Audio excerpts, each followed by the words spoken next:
যদি জানতো তো এলাকা কাঁপাইতো না, যদি জানতো তো জমিন কাঁপাইতো না, ও সেজদা দিতে থাকতো আর আরশকে কাঁপাইতে থাকতো।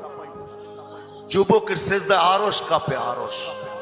যুবক যখন সেজদায় যায়, সেজদায় পড়ে তো আল্লাহ ফেরেশ, নাইলে এই হাদিস কোনোদিন আসতো না।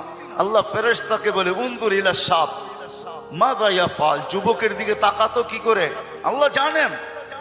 তো ফেরেশতা বলে জাআলা আজলাহু ওয়া মাজালাহু লিআজলিক, সবকিছু বিসর্জন দিয়ে আপনার কুদরতি পায়ে মাথা ঠেকায় দিয়েছে। তা আল্লাহ বলে হাদা আবদি হাক্কা, এ আমার পারফেক্ট বান্দা, ইন্নী উবাহি বিহিল মালাইকা, তোমাদের উপরে আমি একে নিয়ে গৌরব করি।